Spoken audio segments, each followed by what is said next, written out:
Hey, what's up guys? It's Texumer talking to you here. And today, I bring you two news stories. They come courtesy from the most reliable Apple analyst out there, which is Ross Young. Ross Young released two reports today on its Twitter account talking about the 27-inch iMac or the iMac Pro and referred also to the most recent leaks about the foldable iPhone that came from Min-Chi Kuo, a very Apple reliable analyst too, which has around 76% of track record, while Ross Young is at its perfect 100%.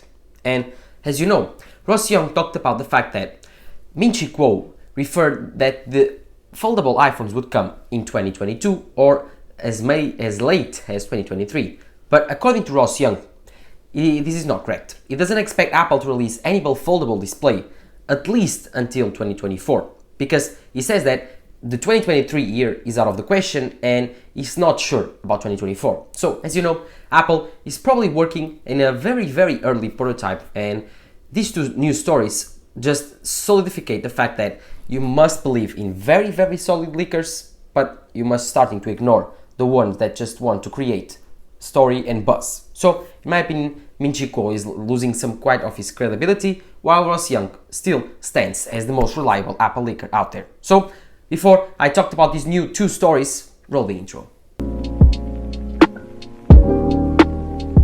According to Ross Young, we will see a foldable iPhone in 2024, the earliest, because he doesn't expect to see an Apple foldable phone in 2023.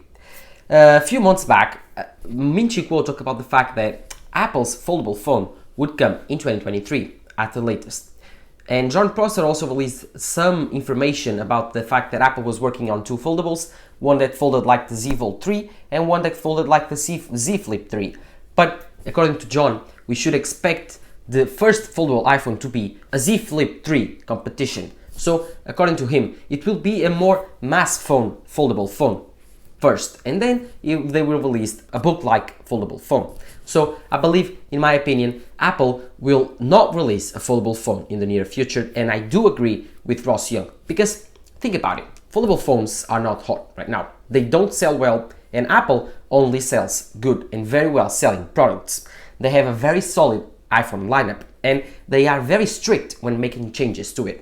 When they sold the iPhone 13 mini, this was the last iPhone mini to be sold, because the iPhone 12 mini didn't sell well. So Apple saw that the iPhone 12 mini didn't sell that good. It was the least sold of the iPhones. And so with the iPhone 12 mini, Apple didn't saw the best results. Although the iPhone 12 mini was the fourth best selling iPhone in that year, and it was around the eighth best selling phone in the year, which sold millions and millions of units, it was not the best. And so Apple is removing the mini phone this year and launching a Max phone, a cheaper Max phone. So as you can see, Apple likes to sell a very large amount of iPhones. And as you can probably think, the foldable phone and the foldable iPhone wouldn't sell that good, because even the best foldable phones in the market, which are the Samsung phones, are not popular. The average consumer doesn't care about the folding phone, and as they prefer not to spend that much money on a phone and get the most amount of features, and the most important ones. And Apple has nailed down those features. They want FaceTime, they want iMessage,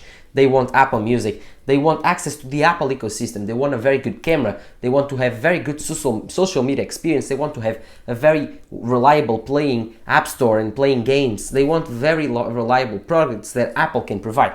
While the foldable phones are very clunky, they have a lot of stupid features, they have a lot of problems, you can't use your fingernails with them, they are not very durable. And so Apple sees these as very, very huge weaknesses. And so I don't believe until these are completely fixed that Apple will launch the foldable.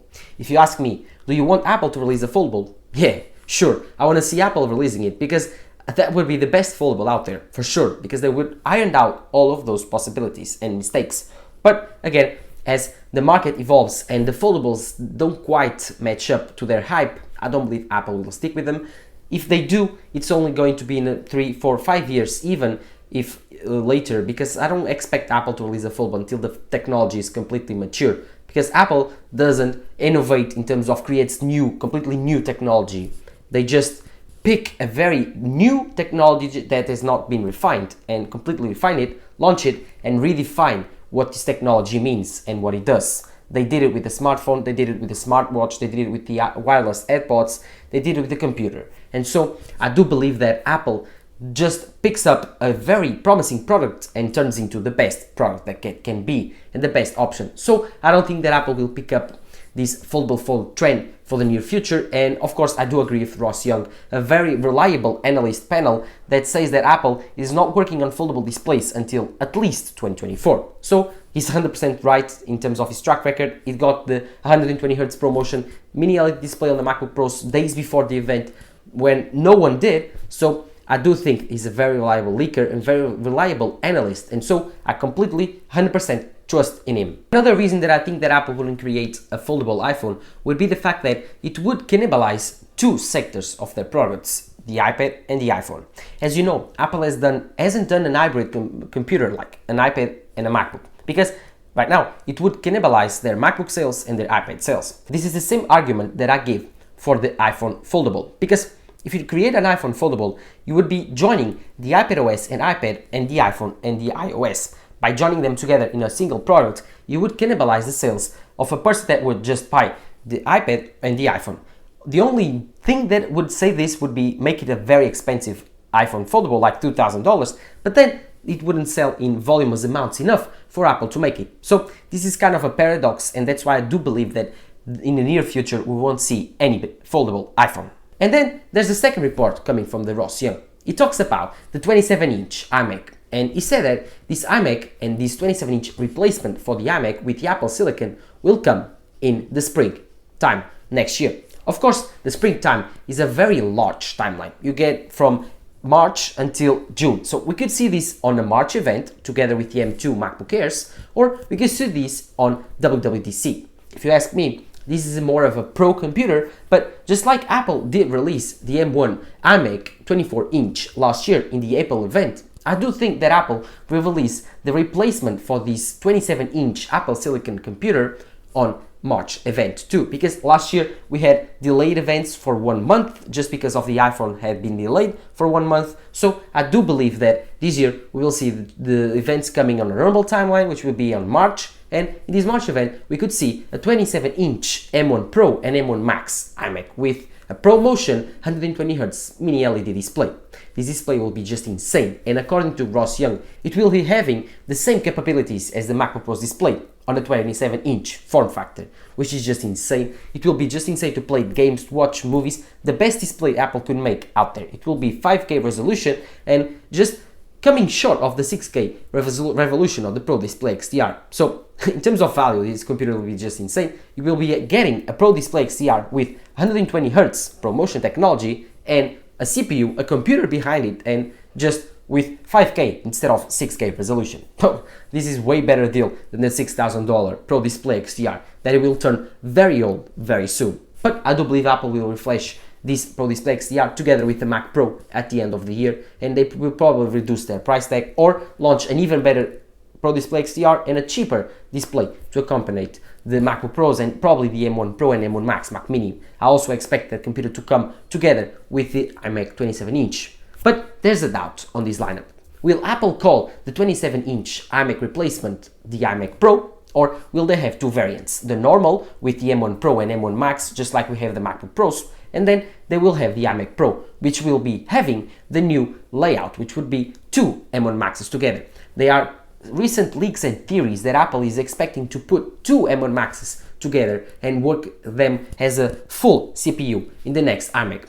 This would mean that the next iMac would have 20 cores of CPU power and 64 cores of GPU. So you will double the cores of GPU and double the cores of the CPU by combining two M1 Maxes together. Also, the RAM would be duplicated because instead of having a 16, 32 and 64 option, you would have a 32, 64 and 128 gigabyte option on these M1 Maxes and double M1 Maxes. Also, I do believe this is true because I think that Apple is putting this same configuration and even bigger and better configurations like triple and quadruple M1 Maxes on the Mac Pro coming later in the year. So I wouldn't be surprised if Apple wanted to test their base Mac Pro setup on the iMac Pro. Of course, this iMac Pro will probably have the same technologies as the promotion display, the 120 Hz, the mini LED, the 5K display, the better speakers, and all of those quirks that come with the 27-inch iMac. But do I think that Apple is creating two computers?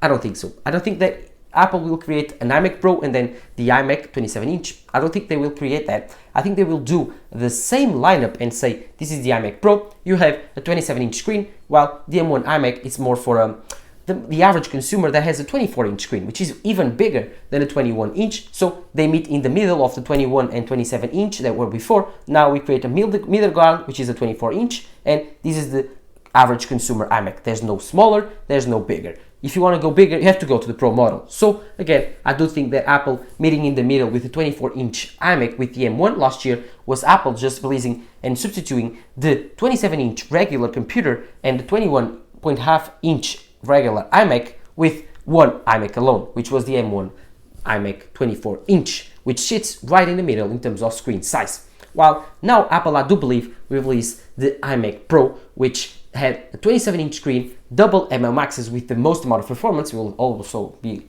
able to choose the M1 Pro, of course, and the M1 Max. But in my opinion, the double M1 Max iMac Pro will be the most popular option, because the people that were going to buy this computer are going to be the most amount of professionals that want the most amount of their Apple Silicon power without compromising on battery life and efficiency. So I don't think that Apple has a very open road to experience and experimentate with these double M1 Maxes until their fall and probably end of the year event, when they will release the Mac Pro, so they can be sure that this has enough power to fight the Intel Mac Pro. Because again, don't be forgotten that we still have two hugely powerful computers to replace with Intel CPUs, which are the Mac Pro and the iMac Pro. The iMac Pro is kind of dead, but no, Apple just removed it from their website.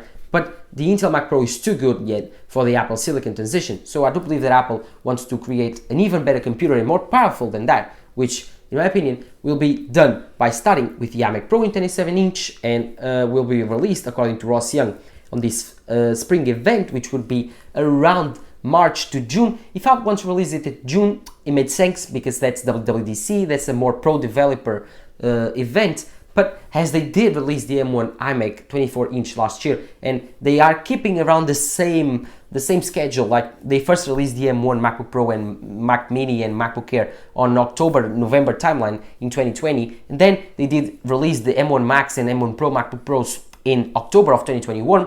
They are around 1 year of difference. So I do think that Apple will release the 27-inch iMac replacement, being the iMac Pro, with the M1 Pro and double M1 Max chips in around the March event timeline. So if you are excited for that, don't forget to leave the like down below, and of course subscribe to my channel. But go into your comments and just write, what's your opinion? Are you going Apple to call it the iMac Pro, or just the 27-inch iMac and then the iMac Pro, or no iMac Pro, no double M1 Max option and just the regular M1 Pro and M1 Max? They will just pick up the two chips that are available on the MacBook Pros and just put it on the iMac, maybe? Or are they going to create a bigger, huge, very powerful iMac Pro? Leave that on the comments down below. And also, do you want an M1 Pro and M1 Max Mac Mini? Because I think right now Apple is kind of forgotten of the computer. Maybe it's too good. Maybe it's too good of a deal for Apple to release it, because it would cannibalize the MacBook Pro sales and the iMac sales. Maybe. Do you want one? Leave that on the comments down below, and let's see if we can